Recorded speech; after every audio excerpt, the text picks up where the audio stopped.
ఈరోజు John Ankerberg షోలో చాలామంది మహిళలు అందమైన బంగారు శిలువను ప్రదర్శించే నెక్లెస్లు ధరిస్తున్నారు. పురుషులు కొన్నిసార్లు వారి సూట్కు పిన్ చేసిన చిన్న శిలువను ధరిస్తారు. అయితే క్రాస్ అంటే ఏంటో ప్రజలు నిజంగా అర్థం చేసుకున్నారా అని నేను ఆశ్చర్యపోతున్నాను. ఈరోజు మన అతిథి డాక్టర్ ఎర్విన్ లూడ్జర్ ఇలా రాశారు: యేసు శిలువ పాదాల వద్ద నిలబడి ఆయన మరణిస్తున్నప్పుడు చూడడం అంటే దేవుడు ప్రపంచాన్ని సృష్టించిన ఉద్దేశానికి సాక్ష్యం ఇవ్వడమే అని అంటారు. ఇంకా ఆయన ఇలా అంటారు: యేసు ఎందుకు శిలువపై చనిపోయాడో మీరు అర్థం చేసుకుంటే దేవుని ప్రేమ, న్యాయం ఎలా కలుస్తాయో మీరు చూస్తారు. పాపం యొక్క బరువు, విమోచన శక్తి మీకు తెలుస్తుంది. మీరు యేసును ఆయన బలహీనత, విధేయత, దుఃఖం, కనికరంతో చూస్తే దేవుడు మిమ్మల్ని ఎంతగా ప్రేమిస్తున్నాడో మీరు నేర్చుకుంటారు అని అంటున్నాను. శిలువ అపరిమితమైన అద్భుతం. సమయం దాని పరిధిని కలిగి ఉండదు. ఏ హృదయము కూడా దాని బరువును అస్సలు భరించదు. ఇంకా ఇది అన్నిటికీ కేంద్రం. అది దాటిపోదు. క్రీస్తుకు శిలువంటే ఏమిటో మనం ఎంత బాగా అర్థం చేసుకుంటే దాని అర్థం ఏంటో మనం బాగా అర్థం చేసుకుంటాం. దీన్ని చేయడానికి రచయిత, సిద్ధాంతకర్త డాక్టర్ ఎర్విన్ లూడ్జియర్ యేసు యొక్క చివరి మాటల్ని శిలువ నుండి పరిశీలించడం ద్వారా యేసు హృదయంలోకి ప్రయాణిస్తారు. ఈరోజు మీరు నేర్చుకునేవి మీ జీవితాన్ని శాశ్వతంగా మార్చుకోవచ్చు. జాన్ యాంకర్బర్గ్ షో యొక్క ఈ ప్రత్యేక ఎడిషన్లో మాతో చేరాలని మేము మిమ్మల్ని ఆహ్వానిస్తున్నాం.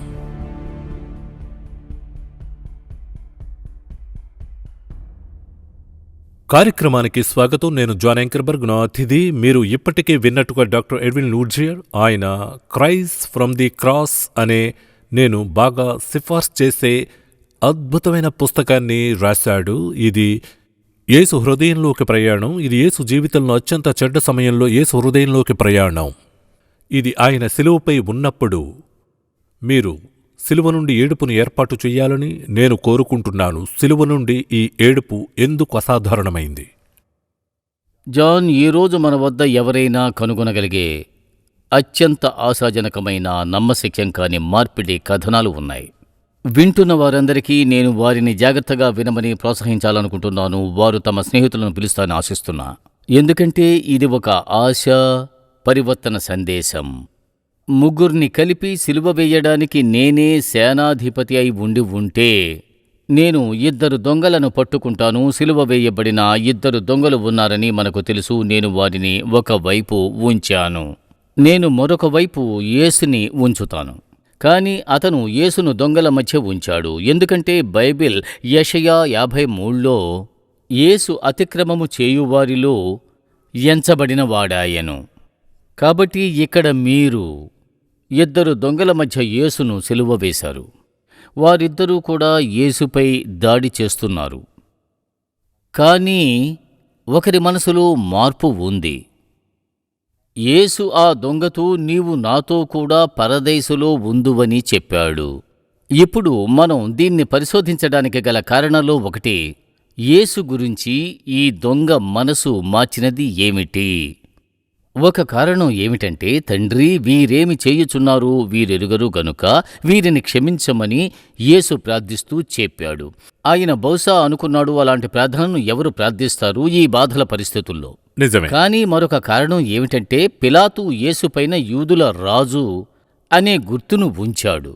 ప్రజలు అటుగా వెళుతున్నప్పుడు వారు ఆ గుర్తును చదివి యూదుల రాజు అని యేసును ఎగతాళి చేసేవారు. అయితే ఈ దొంగ మనసు మార్చుకున్నాడు.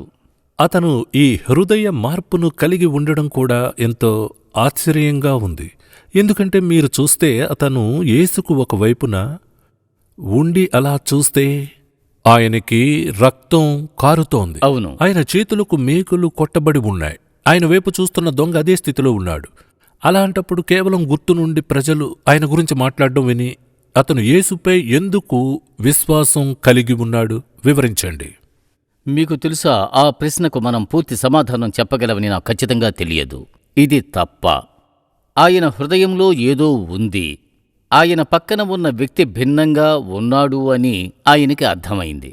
ఇప్పుడు వాస్తవానికి ఈ దొంగ తన నమ్రతతో నన్ను క్షమించు అని చెప్పే ధైర్యం కూడా కలిగి లేడని మనం బాగా అర్థం చేసుకోవాలి. అతను తనలో తాను అనుకున్నాడు, ఆయన రాజు అయితే ఆయనకు ఒక రాజ్యం ఉండాలి. కాబట్టి అతను యేసుతో, నీవు నీ రాజ్యములోనికి వచ్చునప్పుడు నన్ను జ్ఞాపకము చేసుకొనుము అని చెప్పాడు. మీరు ఖచ్చితంగా సరైనవారు. నా ఉద్దేశం ఏమిటి అంటే, ఆ దొంగ యేసును చూస్తున్నాడు. యేసుకు అవతలి వైపు ఉన్న అతని స్నేహితుడు చనిపోయే విధానానికి తేడా లేదు. వాళ్ళంతా అయితే కూడా ఒకేలా నేను కనిపించారు. ఇక్కడ చెప్పేది ఏమిటి అని అంటే, తన స్నేహితుణ్ణి మందలించాడు దొంగ. మొదట్లో వారు కలిసి యేసుపై దాడి చేశారు. అయితే ఇది మరొక చెప్పదగిన సంకేతం. అతను తన స్నేహితుణ్ణి ఇంకొంచెం చేసినందుకు మందలించాడు. మీరు చెప్పింది నిజమే. ఈ దొంగ మనసు మార్చుకున్నాడు అని. ఇప్పుడు అతను యేసుపై నమ్మకం పెట్టడం ప్రారంభించాడు. దానికి మానవ కారణాలేవీ లేకపోయినా ఆయన రెగ్యులర్ దొంగ కాదని అతనికి చాలా బాగా తెలుసు. కానీ యేసు దేవుని కుమారుడు కాబట్టి ఆయన నమ్మాడు. ఇప్పుడు విశేషమైన విషయం ఏమిటంటే, యేసు అతనితో ఏం చెప్పాడు? నీవు నాతో కూడా పరదేశులో ఉందువు. నేను అంతగా ప్రేమించడానికి కారణం ఏమిటంటే, యేసు శిలువపై కూడా రాజుగా ఉన్నాడు. ఆయన ఈ దొంగతో నేడు నీవు నాతో కూడా పరదేశులో ఉందువు అని చెప్పగలడు. ఇప్పుడు ప్రకటన గ్రంథంలో యేసుక్రీస్తు మరణం పాతాళానికి సంబంధించిన తాళపు చెవులను కలిగి ఉన్న వ్యక్తి అని స్పష్టం చేశాడు. నేడు నీవు నాతో కూడా పరదేశులో ఉందువు అని యేసు చెబితే అది ఆ రోజు ఖచ్చితంగా అది జరిగి తీరుతుంది. కాబట్టి యేసుక్రీస్తు ఈ దొంగకు ఆ మాటను నెరవేర్చగలిగాడు.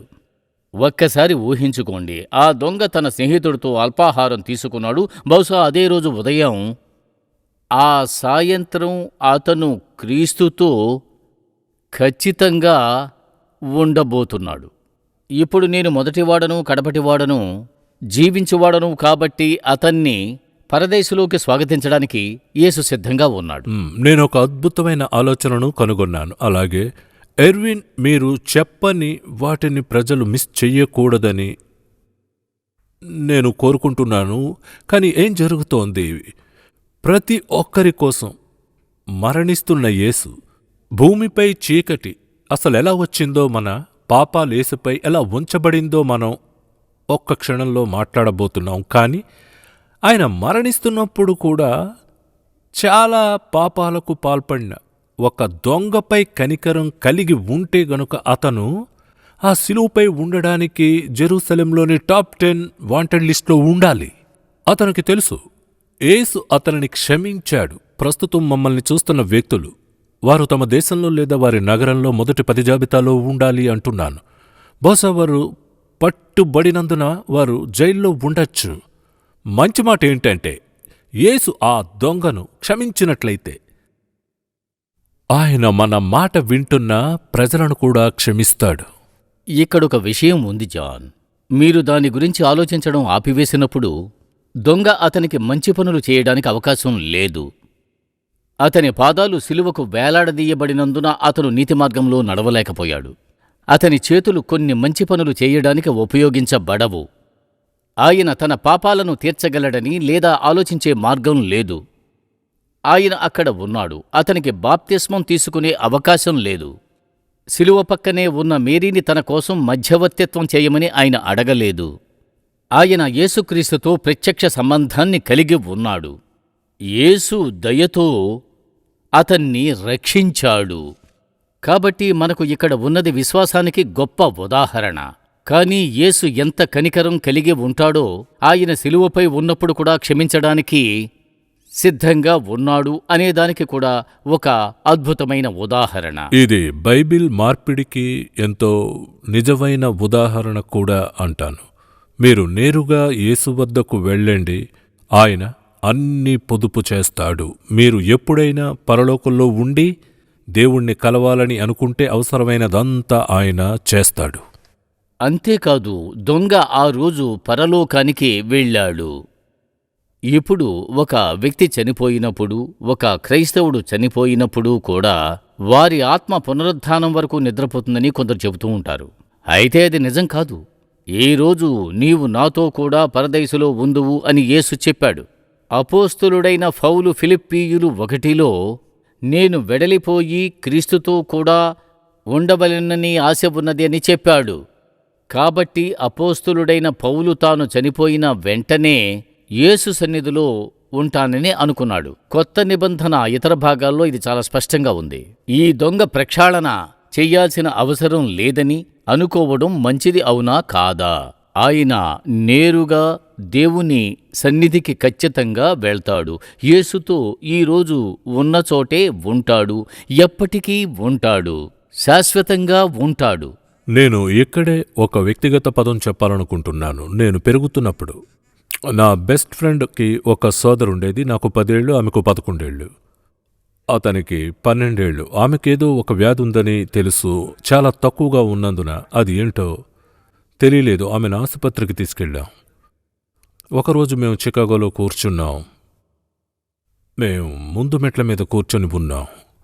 అంతే, ఒక్కసారిగా ఫోన్ మోగడంతో, తల్లిదండ్రులు బయటకు పరిగెత్తడంతో వెంటనే ఆసుపత్రులకి తరలించారు. ఏం జరుగుతోందో మేము ఆశ్చర్యపోయాం. మాకు తెలియదు, మేము చాలా చిన్నవాళ్ళం. ఆ రోజు నా స్నేహితుడి సోదరి మరణించింది. కాబట్టి నేను ఆశ్చర్యపోయాను ఏమైందని. చర్చిలో అంత్యక్రియలకు వెళ్ళాం. దాదాపు అక్కడ 300 మంది ఉండడం జరిగింది. అక్కడ గుంపు ఉన్నప్పుడు అక్కడ ఒక మహిళ నిలబడి ఉండడం నేను చూశాను. ఆమె చనిపోయినప్పుడు ఆమె నా స్నేహితుడి సోదరితో అక్కడ ఉంది. ఆమె అక్కడ కూర్చొని ఆమె చెయ్యి పట్టుకొని ఆమెతో మాట్లాడుతోంది. ఆమెను ఓదార్చింది. నేను నా స్నేహితుడితో కలిసి ముందు వరుసలో కూర్చున్నాను. మాకు తెలిసిన విశ్వసించే ఈ మహిళ నాకు కొన్ని అడుగుల దూరంలో నిలబడి ఆమె ఎప్పుడు అని అడిగింది. అకస్మాత్తుగా ఆమె కూర్చుంది. ఆమె అక్కడ కూర్చోవడం చూశాను. ఆమె అక్కడి నుంచి చూడండి, చూడండి, చూడు, నేను యేసును చూస్తున్నా, నేను దేవదూతల్ని చూస్తున్నాను అని ఆమె కళ్ళు మూసుకుంది. ఆమె తిరిగి పడుకుంది. నా వయసు 10 ఏళ్ళు. అది ఎప్పుడూ మర్చిపోలేదు. అక్కడ నాతో పాటు కొంతమంది అతిథులు కూడా ఉన్నారు. 2 నెలల క్రితం వాళ్ళల్లో ఒకరు పరలోకానికి వెళ్ళారు. ఆయన తన కుటుంబ సభ్యులతో మాట్లాడుతున్నాడు. అకస్మాత్తుగా ఆయన వారితో సంభాషణను కొనసాగిస్తున్నట్లుగానే నేను వెడలిపోయి క్రీస్తుతో కూడా నుండవలనని నాకు ఆశయం ఉన్నది. అది నాకు మరి మేలు అని చెప్పాడు. ఆయన మరణించాడు. ఇక్కడ చెబుతున్నాను, దొంగ, నీవు నాతో కూడా పరదేశంలో ఉందువని. ఆయన కేవలం కొన్ని గంటల తర్వాత కళ్ళు తెరిచినట్లు నేను ఊహించగలను. అక్కడ ఆయన తన ప్రకాశంతో యేసును చూస్తాడు. యేసు, నేను నిన్ను నాతో తీసుకొస్తానని చెప్పాను అని చెప్పాడు. మీకు తెలుసా, స్టీఫెన్ రాళ్లతో కొట్టబడినప్పుడు అతని గురించి ఆలోచించేలా చేస్తుంది. క్రీస్తు గురించి మాట్లాడిన ఈ వ్యక్తి గురించి కొత్త నిబంధనలో ఒక కథ ఉంది. అతని పేరు స్టీఫెన్. గుంపు కోపం కారణంగా వారు ఆయనపై రాళ్లు రువ్వడం ప్రారంభించారు. బైబిల్ అయితే అతడు పరిశుద్ధాత్మతో నిండుకునినవాడై ఆకాశము వైపు తేరిచూచి దేవుని మహిమను, యేసు దేవుని కుడిపార్శ్వమందు నిలిచి ఉండుటను చూచి, కొత్త నిబంధనలో యేసు దేవుని కుడిపార్శ్వమున నిలబడి కనిపించిన ఏకైక సమయం ఇది ఖచ్చితంగా కాదా? మరోచోట దాదాపు 10 సార్లు యేసు దేవుని కుడిపార్శ్వములో కూర్చున్నాడని చెబుతుంది. కనుక ఇది దాదాపుగా యేసు చెప్పినట్టుగా ఉంది. స్టీఫెన్, ఈ రాళ్లు చాలా బాధించేవని నాకు తెలుసు. నీవు చాలా బాధాకరమైన సమయాన్ని అనుభవిస్తున్నావు. కానీ ఇది ముగిసినప్పుడు నేను నీ కోసం ఇక్కడ ఉన్నానని నీవు తెలుసుకోవాలని కోరుకుంటున్నాను అని అన్నాడు. అవును. ఇప్పుడు అన్నీ చెప్పిన తర్వాత ఒక హెచ్చరిక జారీ చెయ్యాలి. చనిపోయే కొందరు వ్యక్తులు ఉన్నారు.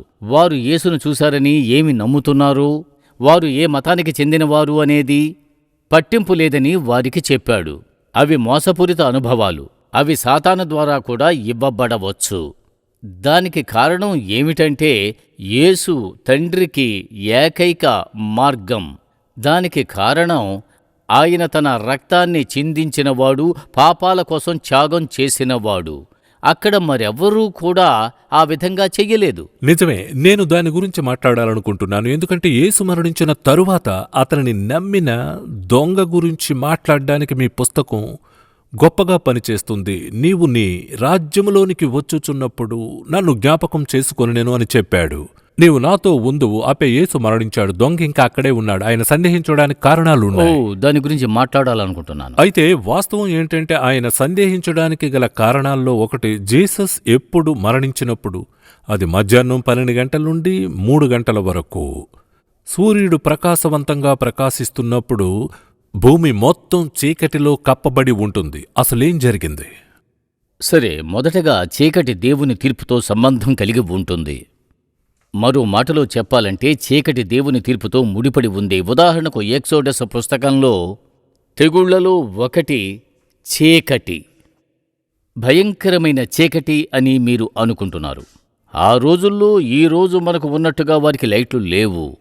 కేవలం ఆ 3 గంటలలో యేసు తండ్రి అయిన దేవుని చేతుల కింద బాధపడ్డాడు. ప్రపంచంలోని పాపాన్ని భరించాడు. అయితే దొంగ స్థానంలో మనల్ని మనం ఉంచుకుందాం. ఆయన యేసుని నమ్ముతాడు. ఆయన ఆ దీవించిన మాటలు వింటాడు. అప్పుడు అకస్మాత్తుగా భూమిపై చీకటి ఉంది. భూకంపం కారణంగా రాళ్లు 2గా విడిపోతాయి. నేను ఆలోచించకుండా ఉండలేను జాన్. అతనికి చాలా తీవ్రమైన సందేహాలు మొదలయ్యాయి. ఆయన తనలో ఇలా ఆలోచించాడు, ఈ వ్యక్తి నిజంగా మెస్సయ్యా? ఆయన నన్ను రక్షించగలడా లేదా అని నేను ఆశ్చర్యపోతున్నాను. అయితే ఏమిటో తెలుసా, ఇది పట్టింపు లేదు. యేసు వాగ్దానం చేశాడు. దొంగకు సందేహాలు ఉన్నప్పటికీ కూడా ఆ యొక్క దొంగ అతనితో కలిసి పరలోకంలో ఉంటాడు. అద్భుతమైన పరలోకంలో. ఇప్పుడు మీకు నాకు చిత్తవైకల్యం ఉన్న వ్యక్తులు తెలుసు. చాలా తీవ్రమైన క్రైస్తవుడైన ఒక వ్యక్తి గురించి నాకు తెలుసు. ఆయన తన 30ల మధ్యలో క్రీస్తుపై విశ్వాసాన్ని కాపాడ్డానికి వచ్చాడు. కానీ ఆయన చిత్తవైకల్యంతో బాధపడుతున్నప్పుడు ఆయన చిన్నతనంలో ఉన్న ఆలోచనలు మాత్రమే. ఆయన తన మతమార్పిడి గురించి గుర్తు రాలేదు. ఇది వర్తిస్తుందా? లేదు. ఎందుకంటే నన్ను విశ్వసించేవాడు నిత్య జీవము కలవాడు అని యేసు చెప్పిన వాగ్దానాన్ని బైబిల్ చదవడం ద్వారా ఆయన విన్నాడు. జీవితంలోని అన్ని ఒడిదుడుకులు ఉన్నప్పటికీ, ప్రజలు అనుభవించే అన్ని ఇబ్బందులు ఉన్నప్పటికీ, దేవుడు మనకు ఆ వాగ్దానాన్ని ఇచ్చిన తరువాత అది మనల్ని ఈ జీవితం నుండి తదుపరి జీవితానికి తీసుకువెళ్తుందని తెలుసుకోవడం అద్భుతమైనది. అవును. ఈరోజు వింటున్న వారందరికీ కూడా మనం చెయ్యవలసింది ఏమిటంటే యేసుక్రీస్తు వారిని రక్షించగలడని గుర్తుంచుకోవడానికి వారిని ప్రోత్సహించడం. ఈ పేరు తెలియని దొంగకు ఆయన ఇచ్చిన వాగ్దానాన్ని వారికి మనం ఇవ్వడం. అవును, మనకు ఎక్కువ సమయం లేదు. కానీ వాస్తవం ఏంటంటే మీరు 2 దొంగలను పోల్చాలని నేను కోరుకుంటున్నా. ఒకరు నమ్మిన దొంగ, మరొకరు యేసును తిరస్కరించారు. 2 దొంగలు ప్రార్థన చేశారు. ఒకడు ప్రార్థిస్తూ, నీవు క్రీస్తువు కదా, నిన్ను నీవు రక్షించుకొనుము, మమ్మును కూడా రక్షింపుము అన్నాడు. మార్గం ద్వారా జాన్ యేసు ఆ ప్రార్థనకు సమాధానం ఇచ్చినట్టయితే మీరు నేను విమోచించబడుము.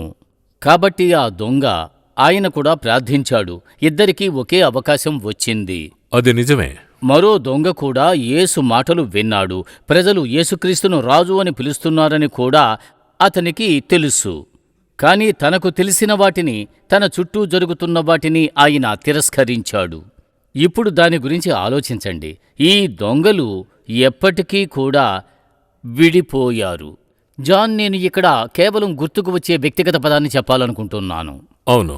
నేను కెనడాలో 12వ తరగతి చదువుతున్నప్పుడు నా మొదటి ఉపన్యాసం బోధించాను. నా వచనం ఈ గ్రంథంలోని ఒక భాగమే. యేసుక్రీస్తు మొత్తం మానవ జాతిని ఎలా విభజిస్తాడో నేను ప్రజలకు అలా వివరించాను. మానవజాతి నలుపు, తెలుపు లేదా జాతులు లేదా దేశాల మధ్య విభజించబడలేదు. మానవజాతి యేసుక్రీస్తును అంగీకరించే వారికి, ఆయనను తిరస్కరించే వారికి మధ్య విభజించబడింది. కాబట్టి నేటికీ క్రీస్తు శిలువ ప్రజలను విభజిస్తుంది. ఈ 2 దొంగలు శాశ్వతంగా విడిపోయారు. ఒకరు శాశ్వతమైన ఆనందంలో, మరొకరు శాశ్వతమైన తీర్పుతో.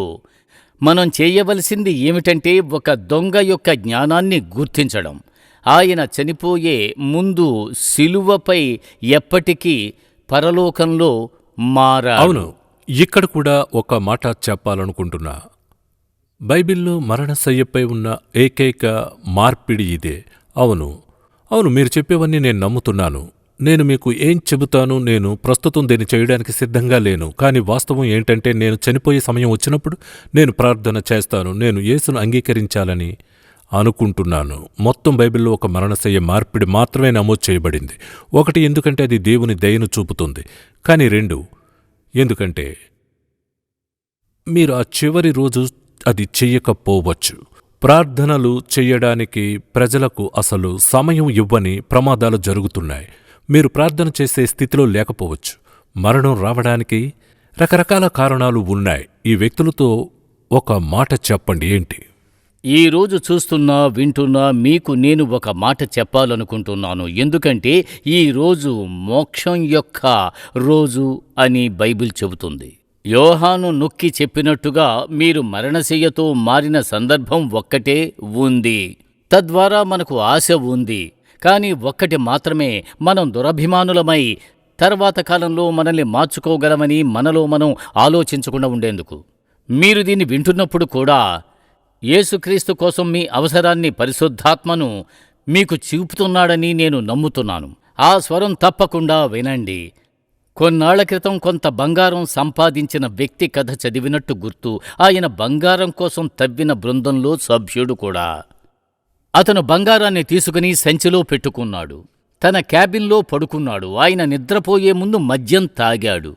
అర్ధరాత్రి అతని కుక్క మురిగింది.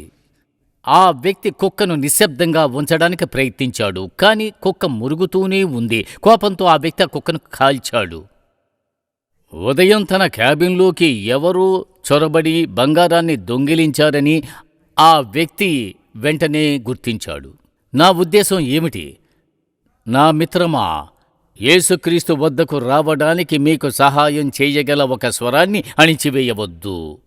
మీ చేదును పక్కన పెట్టండి.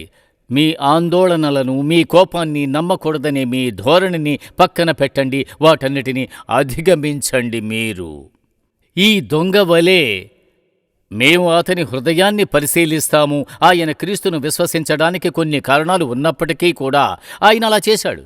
ఆయన ఎప్పటికీ క్రీస్తుతోనే ఉంటాను అనే వాగ్దానాన్ని పొందాడు. యేసు నన్ను విశ్వసించువాడే నిత్య జీవము కలవాడు అని చెప్పాడు. మీ పాపం నుండి తిరగండి, క్రీస్తు వైపు తిరగండి. దొంగతో మిమ్మల్ని క్షమించగల యేసును నమ్మండి. మీరు నాతో చేరుతారా? నేను మీకోసం ప్రార్థించాలనుకుంటున్నాను. మీరు ఇప్పుడే దేవుణ్ణి ప్రార్థించండి. మా తండ్రి, ఈ దొంగ కోసం మీకు చాలా కృతజ్ఞతలు చెప్పాలని అనుకుంటున్నాం. 2000 సంవత్సరాల తర్వాత కూడా మేము అతని విశ్వాసం గురించి మాట్లాడుతున్నందుకు ధన్యవాదాలు. ప్రభువా, ఈరోజు మనతో చేరిన అనేక మందికి ఆయన ఉదాహరణగా మాట్లాడాలని మేము అడుగుతూ ఉన్నాము. తండ్రి, వారి యొక్క సందేహాలతోనూ వారి కష్టాలతోనూ వారు క్రీస్తు వద్దకు రావాలని మేము ప్రార్థిస్తూ ఉన్నాము. ఆయన మాత్రమే శాశ్వతం, పరలోక వాగ్దానం చెయ్యగలడు. మేము ఆయన్ని ప్రేమిస్తున్నాం, ఆయనకు కృతజ్ఞతలు తెలియజేస్తున్నాం. ఆయన నామాన్ని చాలామంది విశ్వసించాలని కోరుకుంటున్నాం. మేము ఆయన నామమును ప్రార్థిస్తున్నాం. ఆమేన్. ప్రజలారా, మీరు ఎర్విన్తో కలిసి ప్రార్థించారని నేను ఆశిస్తున్నాను. బైబిల్ చెప్తుంది, ప్రభు నామమును బట్టి ప్రార్థన చెయ్యువాడెవడో రక్షింపబడును. మీరు ఆ ప్రార్థనను, ఆ వచనంలోని చివరి 3 పదాలను ప్రార్థిస్తే నేను దానిని ఇష్టపడుతున్నా. ప్రభువు నామమును బట్టి ప్రార్థన చేయు ప్రతి ఒక్కరూ రక్షింపబడతారు మీరు పిలిచినప్పుడు. దేవుడు అదే చేస్తాడు. ఇప్పుడు ఈ రోజు మాతో చేరినందుకు ధన్యవాదాలు. మీరు దీన్ని వినడం ఆనందించారని, మీరు దాని గురించి మరింత ఆలోచిస్తారనుకుంటున్నా. నేను మీకోసం వ్యక్తిగత పదాన్ని కలిగి ఉన్నందున మీరు వేచి ఉండాలని కోరుకుంటున్నాను. వచ్చే వారం ఎర్విన్ ఏం మాట్లాడబోతున్నాడనే దాని గురించి నేను మీతో పంచుకుంటాను. జాన్ ఇంకా మీతో మాట్లాడేందుకు వేచి ఉండండి. ఈరోజు మాతో చేరినందుకు ధన్యవాదాలు. నశించిన దానిని వెదకి రక్షించుటకు మనుష్య కుమారుడు వచ్చెనని యేసు చెప్పాను. దేవుడు లోకమును ఎంతో ప్రేమించెను, కాగా ఆయన తన అద్వితీయ కుమారునిగా పుట్టిన వాని యందు విశ్వాసముంచు ప్రతి వాడును నశింపక నిత్యజీవము పొందునట్లు ఆయనను అనుగ్రహించెను. మీ పాపాలను తీర్చడానికి యేసు ఈ లోకానికి వచ్చాడు. ఆయన శిలువపై మరణించాడు, తిరిగి లేచాడు. తద్వారా మీరు పూర్తిగా క్షమించబడతారు. ఆయనతో శాశ్వతత్వాన్ని గడపవచ్చు. ఇది మీరు మీ స్వంత మంచి పనుల ద్వారా సంపాదించగలిగేది కాదు. ఆయన మీద మీ విశ్వాసం ఉంచడం ద్వారా మీరు పొందగలిగే ఉచిత బహుమతిగా ఆయన మీకు అందిస్తున్నాడు. యేసుని మీ రక్షకునిగా ఉండమని అడగడం ద్వారా మీరు ఇప్పుడే దీన్ని చెయ్యాలనుకుంటే ఈ సాధారణ ప్రార్థనలో నాతో చేరమని మిమ్మల్ని ఆహ్వానిస్తున్నాను. ఇలా చెప్పండి: ప్రియమైన దేవుడా, నన్ను ప్రేమిస్తున్నందుకు కృతజ్ఞతలు. నేను పాపిని అని నాకు తెలుసు. నేను ప్రస్తుతం మీ క్షమాపణను అడుగుతున్నాను. యేసు నీ కుమారుడని నేను నమ్ముతున్నాను. ఆయన శిలువపై నా పాపాలన్నిటికీ మరణించాడని నమ్ముతున్నాను. మీరు ఆయనను మృతుల్లో నుండి లేపారని కూడా నేను నమ్ముతున్నాను. ప్రస్తుతం నేను ఆయనను నా రక్షకునిగా విశ్వసించాలనుకుంటున్నాను. ఈ రోజు నుండి నా ప్రభువుగా ఆయనను అనుసరించాలనుకుంటున్నాను. దయచేసి మీకోసం జీవించే శక్తిని నాకు ఇవ్వండి. నేను దీనిని యేసు నామంలో అడుగుతున్నాను. ఆమెన్. మీకు తెలుసా, ఒకరోజు నేను అలానే ప్రార్థన చేశాను. మీరు ఈరోజు ఇలా ప్రార్థిస్తే దేవుడు మీకోసం ఏం చేస్తానని వాగ్దానం చేస్తాడో మీరు తెలుసుకోవాలని కోరుకుంటున్నాను. బైబిల్ చెప్తోంది, ప్రభువు నామమును బట్టి ప్రార్థన చేయువాడెవడో వాడు రక్షింపబడును అని. మీరు ఈ ప్రార్థనను ప్రార్థిస్తే అది మీరే అవుతారు. మీరలా చేస్తే దేవుడు ఏం చేస్తాడో చెప్పాడని మీరు చూడాలని నేను కోరుకుంటున్నాను. ఆయన ఇలా చెప్పాడు, రక్షింపబడును అని. ఆ దేవుడు నిన్ను రక్షిస్తానని వాగ్దానం చేస్తాడు. ఇప్పుడు మీరు జాన్ యాంకర్బర్గ్ షో నుండి మరిన్ని ప్రోగ్రాంలను మళ్లీ చూడాలనుకుంటే లేదా స్నేహితులతో భాగస్వామ్యం చేయాలనుకుంటే మీరు మా యాప్ ద్వారా మీ ఫోన్లో ఉచితంగా చేయవచ్చు. మీ పరికరంలోని యాప్ స్టోర్కి వెళ్లి యాంకర్బర్గ్ కోసం వెతకండి. మీరు దీన్ని డౌన్లోడ్ చేసిన తర్వాత మీరు ఈ సిరీస్తో పాటు 100కు పైగా ఇతర ప్రోగ్రాంలను ఎప్పుడైనా ఎక్కడైనా పూర్తిగా ఉచితంగా చూడవచ్చు. మీ భాషలో ఈ వీడియోలను కనుగొనడానికి మా యాప్ను తెరిచి భాషలపై నొక్కండి. మీకోసం మరొక విలువైన వనరు మా శిష్యత్వ కోర్సు. ఈ ఉచిత 40 పాఠాల శిష్యత్వ కోర్సులో మా ప్రత్యేక అతిథులు సుందర్, శ్యామల కృష్ణన్ యేసును అనుసరించడం అంటే ఏంటో మీకు దశల వారీగా మార్గనిర్దేశం చేస్తారు. మీరు కొత్త విశ్వాసి అయినా లేదా కొంతకాలంగా యేసును అనుసరిస్తున్నా దేవునితో మీ నడకలో ఎదగడానికి ఈ కోర్సు మీకు సహాయం చేస్తుంది. మీరు దీన్ని వ్యక్తిగతంగా మీ చిన్న సమూహంలో ఉపయోగించవచ్చు లేదా స్నేహితుడితో పంచుకోవచ్చు. జేఏ షో యాప్కు వెళ్లి కోర్సులపై నొక్కండి లేదా దాన్ని తనిఖీ చేయడానికి JABible.orgలో ఆన్లైన్కి వెళ్ళండి. దీంతో పాటు మా అనువర్తనం 1000కి పైగా భాషలలో బైబిల్ని చదవడానికి, వినడానికి మిమ్మల్ని అనుమతిస్తుంది. మీ స్వంత భాషను కనుగొనడానికి మా యాప్ యొక్క ప్రధాన పేజీలో ప్రదర్శించబడే బైబిల్ చిహ్నంపై నొక్కండి. ఇది తెరిచిన తర్వాత ఎగువన ఉన్న 2వ పెట్టెపై నొక్కడం ద్వారా మీరు మీ భాషను కనుగొనవచ్చు.